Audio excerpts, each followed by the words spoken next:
To set about getting rich in a scientific way, you do not try to apply your willpower to anything outside of yourself. You have no right to do so anyway. It is wrong to apply your will to other men and women in order to get them to do what you wish done. It is as flagrantly wrong to coerce people by mental power as it is to coerce them by physical power. If compelling people by physical force to do things for you reduces them to slavery, compelling them by mental means accomplishes exactly the same thing. The only difference is in methods. If taking things from people by physical force is robbery, then taking things by mental force is robbery also. There is no difference in principle. You have no right to use your willpower upon another person, even for his own good, for you do not know what is for his good. The science of getting rich does not require you to apply power or force to any other person in any way whatsoever. There is not the slightest necessity for doing so. Indeed, any attempt to use your will upon others will only tend to defeat your purpose. You do not need to apply your will to things in order to compel them to come to you. That would simply be trying to coerce God and would be foolish and useless, as well as irreverent. You do not have to compel God to give you good things any more than you have to use your willpower to make the sun rise. You do not have to use your willpower to conquer an unfriendly deity or to make stubborn and rebellious forces do your bidding. Substance is friendly to you and is more anxious to give you what you want than you are to get it. To get rich, you need only to use your willpower upon yourself. When you know what to think and do, then you must use your will to compel yourself to think and do the right things. That is the legitimate use of the will in getting what you want. To use it in holding yourself to the right course. Use your will to keep yourself thinking and acting in the certain way. Do not try to project your will or your thoughts or your mind out into space to act on things or people. Keep your mind at home. It can accomplish more there than elsewhere.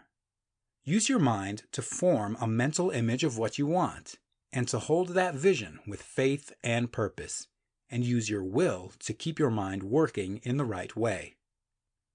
The more steady and continuous your faith and purpose, the more rapidly you will get rich, because you will make only positive impressions upon substance, and you will not neutralize or offset them by negative impressions. The picture of your desires, held with faith and purpose, is taken up by the formless, and permeates it to great distances throughout the universe for all I know. As this impression spreads, all things are set moving toward its realization. Every living thing, every inanimate thing, and the things yet uncreated are stirred toward bringing into being that which you want. All force begins to be exerted in that direction. All things begin to move toward you.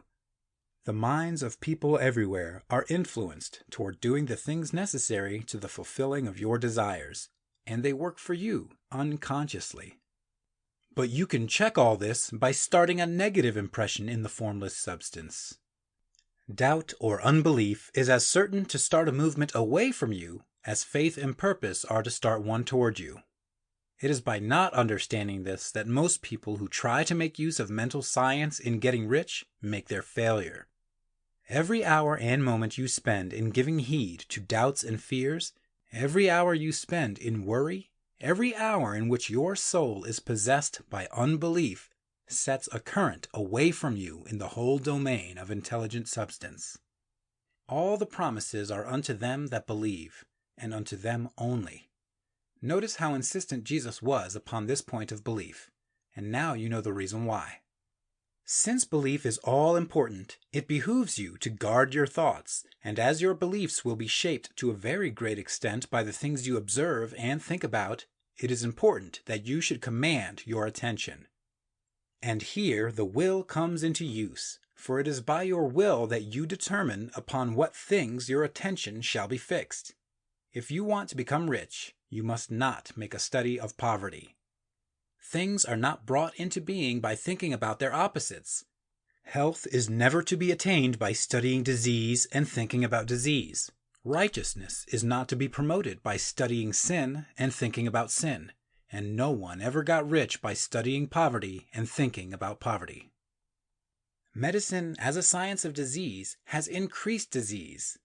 Religion as a science of sin has promoted sin, and economics as a study of poverty will fill the world with wretchedness and want. Do not talk about poverty. Do not investigate it or concern yourself with it. Never mind what its causes are. You have nothing to do with them. What concerns you is the cure. Do not spend your time in charitable work or charity movements. All charity only tends to perpetuate the wretchedness it aims to eradicate. I do not say that you should be hard-hearted or unkind and refuse to hear the cry of need.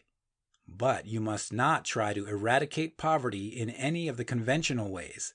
Put poverty behind you, and put all that pertains to it behind you, and make good. Get rich. That is the best way you can help the poor. And you cannot hold the mental image which is to make you rich if you fill your mind with pictures of poverty. Do not read books or papers which give circumstantial accounts of the wretchedness of the tenement dwellers, of the horrors of child labor, and so on. Do not read anything which fills your mind with gloomy images of want and suffering. You cannot help the poor in the least by knowing about these things, and the widespread knowledge of them does not tend at all to do away with poverty. What tends to do away with poverty is not the getting of pictures of poverty into your mind, but getting pictures of wealth into the minds of the poor.